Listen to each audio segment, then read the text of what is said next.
Jumping into Colorado, I mean, I got a few things to say about Colorado. Colorado at home for me is a thing. Didn't work last week because we already knew it and we cashed in on that. But this week is where they do get it done. They got to get those donors. They got to get those people in the stands. They got to do all those type of things to continue to afford what they do. Don't forget, on the back end this is the business, baby, and they got to get this money today. The team didn't look very, very bad in last week though. They did show little improvement to me on offense, where I think the quarterback kind of handles the pressure and he throws the ball in the pocket way better than Shador. People probably gonna hate me for saying that, but anyways, he did. He's a more calmer, his I guess his IQ is a little better, and I think he gets moving around. He can make the scores, but I was really impressed by the little running back they got. I think it was number 20.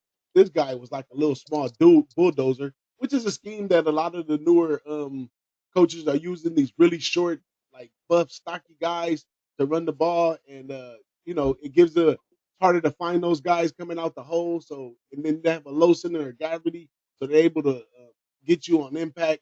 So they got one of those guys running the ball, which could be dangerous. And they're playing a FCS school, Delaware.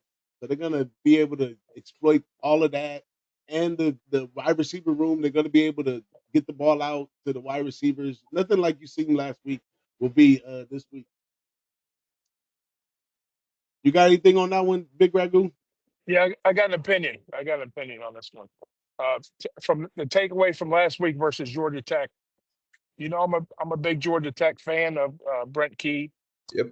They play French game football, and I got to give Colorado a lot of credit in that game because they came to play and they played a good football game. That went right down to the end. Basically, didn't go their way at home, unfortunately. But what I was impressed with is their defense kind of held their ground. Where last year not so much. With Sapp coming in and trying to take bring that pro style. They run a lot of pro style sets on that defense Yeah. lines and whatnot. So I mean, they played a good football game, played a solid football game, and quarterback play was impressive for me. So to me, they were more of a well-rounded football team. So there is life after the Sanders boys left and Travis Hunter. So this, like you said, I think they pick up the pieces here. Did they get their, I'd say feelings hurt, but that was a tough loss for them at home. But they played a great football game, so I think they move forward here a little bit. Game because it looked like from a talent stand, like when I capped that game, I was like, Georgia Tech is the much better team here. But Colorado really showed me something last week, despite having Sanders boys out of there, Travis Hunter's out of there. Still got Dion, you got Warren Sapp, as you mentioned, Ragu, the defensive line coach over there. I mean, this guy's probably going to be a DC for a Power 4 program, and I guess by next year, if not for this Colorado team. So that's going to be really interesting.